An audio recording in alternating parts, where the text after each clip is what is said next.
दोस्तों आप में से भी बहुत सारे लोग ये सोच रहे होंगे कि आखिर सुपर ओवर का क्या इतिहास रहा होगा।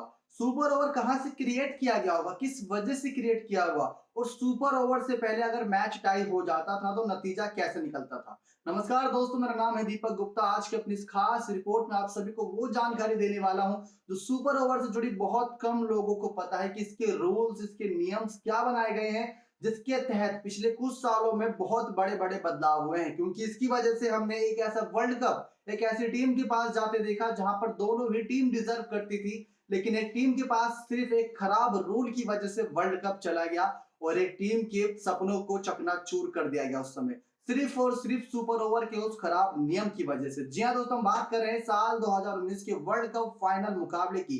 एक तरफ सामने थी टीम इंग्लैंड, दूसरी तरफ सामने थी टीम न्यूजीलैंड। बहुत खतरनाक वो मुकाबला था दोस्तों। पहला तो मैच जो 50-50 ओवर का खेला गया वो हो गया था टाई। उसके बाद जब टाई ब्रेकर खेला गया सुपर ओवर के रूप में, तो वहां पर दोस्तों नियम ये कह रहे थे कि सुपर ओवर अगर टाई हो गया तो वो टीम जीतेगी जिसने सबसे ज्यादा बाउंड्री लगाई होगी। तो वहां पर दोस्तों ऐसे में हमने देखा कि पूरे मैच में इंग्लैंड ने 22 चौके लगाए, जबकि न्यूजीलैंड की टीम ने सिर्फ 14 चौके लगाए थे, जिसकी वजह से वो सुपर ओवर टाई होने की वजह से न्यूजीलैंड की टीम हार गई थी वो फाइनल मुकाबला। और इंग्लैंड की टीम ने अपने क्रिकेट के इतिहास का पहला वर्ल्ड कप उठाया दोस्तों साल 2019 में। तो ये खराब रूल की वजह से ही हुआ था। अगर वहां पर रूल ये होता कि एक और सुपर ओवर करा दिया जाए तो शायद नतीजा किसी एक टीम के पक्ष में जा सकता था, बल्लेबाजी गेंदबाजी करते हुए जीत के साथ। लेकिन वहां पर ये खराब रूल था, तो जिसकी वजह से कई सारे यहाँ पर बदलाव भी किए गए। इससे पहले दोस्तों आपको एक मैच ऐसा याद होगा इंडिया वर्सेस पाकिस्तान के बीच जो हुआ था, जहां पर सामने से 5 गेंदबाजों ने गेंदबाजी की थी और उन 3 विकेट में से किसी एक भी विकेट को गिराते तो 1 पॉइंट्स उनको मिलने थे, फिर 1 पॉइंट्स ऐसे ही इंडिया को मिलने थे, ऐसे 1 पॉइंट्स पाकिस्तान, फिर 1 पॉइंट्स इंडिया को। तो वहां पर इंडिया ने शानदार जीत दर्ज करी थी। ये वहां पर तब तरीका था जब टाई हो जाता था मैच। तो अलग अलग तरीके थे दोस्तों, सालों के बदलते गए और साल में ही बदलते गए इनके नियम, क्योंकि हर साल कोई ना कोई झमेला घोटाला हो जाता है इन सब रूल्स की वजह से। तो जैसे जैसे आगे क्रिकेट का इतिहास बढ़ रहा है वैसे वैसे इसमें रूल्स भी ऐड होते जा रहे हैं।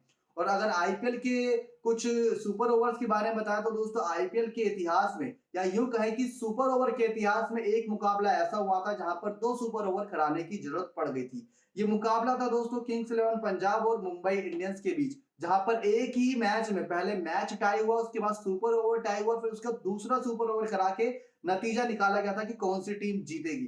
तो वहां पर अगर ये रिकॉर्ड होता कि जिसने ज्यादा बाउंड्री मारी है तो शायद वो मुकाबला कोई भी टीम आसानी से जीत सकती थी, सिर्फ बाउंड्री के दम पर, ना कि आईपीएल में अपने अच्छे प्रदर्शन के दम पर।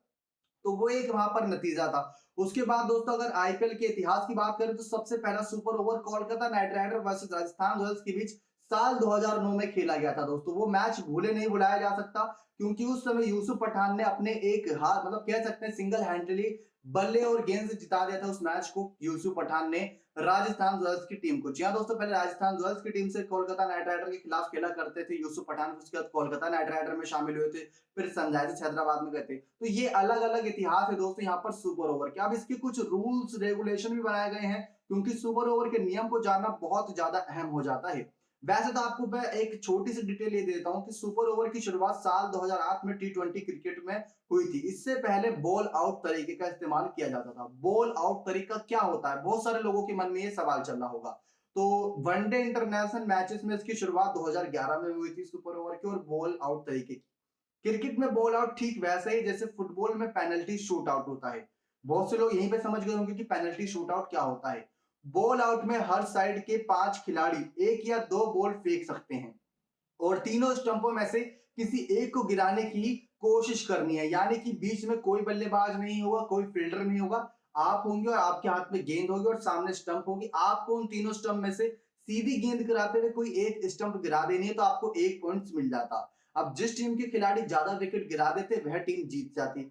ध्यान रहे कि जब बॉलर बॉल फेंकता है तो बैट्समैन के रूप में कोई नहीं खेलता, लेकिन यदि दोनों टीमों के खिलाड़ी बराबर बराबर विकेट गिरा देती है तो बॉलिंग होती रहती है जब तक कि विकेट गिरने में एक अंतर ना आ जाए। यानी कि 5-5 मौके दोनों ही टीमों को मिलते हैं। अगर पांचों टीमों ने, मतलब 5 इन्होंने भी गिरा दिए, 5 इन्होंने भी गिरा दिए, तो बॉलिंग कराते रहेंगे जब तक कोई डिफरेंस ना आ जाए। तो ये एक रूल था जो कह सकते हैं अच्छा रूल था, क्योंकि हर टीम में 4 से 5 गेंदबाज तो मौजूद रहते ही हैं, ऑलराउंडर भी गेंद कराते हैं। तो वहां पर ये अच्छा तरीके से एक डिसीजन था कि मैच का नतीजा निकाला जाए टाई के बाद।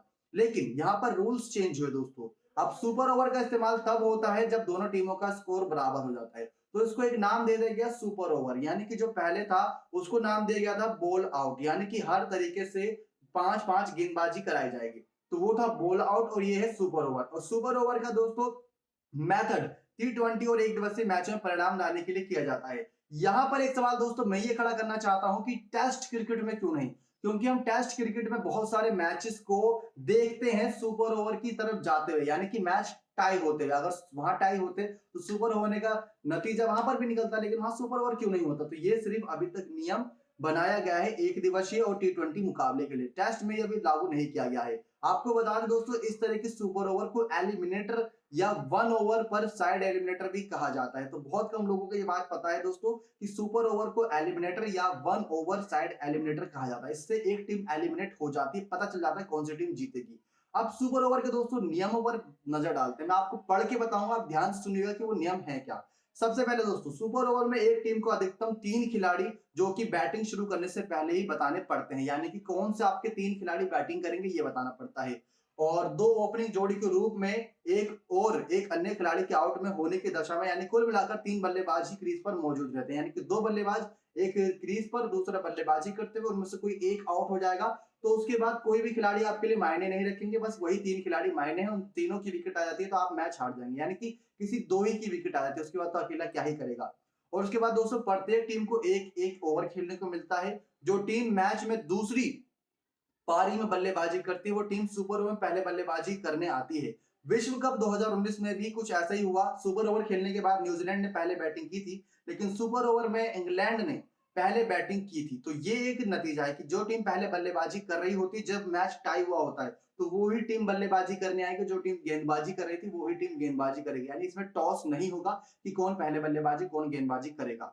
अब कोई एक खिलाड़ी बल्लेबाजी और गेंदबाजी दोनों काम नहीं कर सकता, ये भी एक डिसीजन है। यानी कोई एक ऐसा ऑलराउंडर होता है हर एक टीम में जो दोनों ही काम बहुत अच्छा करता है। तो ये एक डिसीजन है, एक नियम है कि कोई भी प्लेयर जो अच्छा है वो बल्लेबाजी करेगा तो वो गेंदबाजी नहीं करेगा, अगर वो गेंदबाजी करेगा तो वो बल्लेबाजी नहीं करेगा। ये एक नियम है। सुपर ओवर में किसी भी टीम के 2 विकेट गिरते ही पारी समाप्त। ये तो आपको बता दिया था दोस्तों। अगर डकवर्थ लुईस नियम हुआ तो जो टीम सुपर ओवर की आखिरी गेंद पर ज्यादा रन बनाती है वह जीत जाती है। ये क्लियर है डकवर्थ लुईस के नियम के अनुसार। गेंदबाजी करने वाली टीम चुनती है कि वह किस छोर से गेंदबाजी करेगी, ये उसका अपना पर्सनल फैसला हो सकता है। अगर सुपर ओवर भी टाई हो गया तो जिस टीम ने पूरे मैच में ज्यादा चौके छक्के लगाए वह टीम जीत जाती है। विश्व कप 2019 के विजेता का निर्णय भी कुछ इस तरीके से ही हुआ था, लेकिन इन नियमों में बहुत सारे बदलाव कर दिए गए हैं। आईपीएल में हमने देखा कि अगर सुपर ओवर टाई हो गया था तो दोबारा सुपर ओवर कराने की अनुमति दी गई थी। तो ये एक नियम बहुत बड़ा बदला गया है। अगर सुपर ओवर में मैच टाई हो जाता है तो 2010 से पहले जो टीम सुपर ओवर में ज्यादा चौके छक्के लगाती थी वह टीम जीतती थी, लेकिन अब ये रूल्स बदला जा चुका है। सुपर ओवर में बनाए गए रन और विकेट में नहीं जोड़े जाते, यानी कि जो आप सुपर ओवर में रन बनाते हैं, जैसे कोई खिलाड़ी जिसका इंटरनेशनल क्रिकेट परवान पर है, बहुत अच्छा कर रहा है, लेकिन वो सुपर ओवर में भी 15-16 रन बना देता है उस एक ओवर के अंदर, तो क्या उसके इंटरनेशनल के रिकॉर्ड में वो जोड़ा जाएगा? तो ये नहीं जोड़ा जाता, ये क्लियर है। तो ये चीजें दोस्तों बहुत इंपॉर्टेंट है आप सभी को बताने के लिए, क्योंकि बहुत सारे मैचेस टाई होते हैं, सुपर ओवर की ओर जाते हैं। तो आप में से बहुत कम लोग इन बारे में जानते हैं, तो आपको हमने ये बता दिया। आप उम्मीद करते हैं कि आपको पसंद आई होगी सारी जानकारी। सुपर ओवर का भी अपना एक इतिहास है, इसके भी अपने एक रूल्स रेगुलेशन है, लेकिन हम तो सिर्फ इसको एक नजरिए से देखते हैं कि चलिए सुपर ओवर होगा, रोमांच आएगा, लेकिन सब तरीके के अलग अलग रूल्स होते हैं। क्योंकि अगर एक भी टीम हारती है जीतती है तो पूरे करियर की बात आ जाती है, पूरे करियर क्या पूरे दोस्तों यहाँ पर इंटरनेशनल क्रिकेट के इतिहास की बात आ जाती है कि आखिर कैसे हुआ। तो यहाँ पर ये बात बहुत ध्यान रखने वाली है। आशा करता हूँ दोस्तों आपको जानकारी पसंद आई होगी। ऐसी और रोचक जानकारी आप सभी के लिए लाऊंगा बहुत जल्द। नेक्स्ट 9 स्पोर्ट्स से मैं दीपक गुप्ता आपसे विदा लेता हूँ। अपनी सेहत का बहुत ख्याल रखिएगा इस कोरोना काल में। धन्यवाद।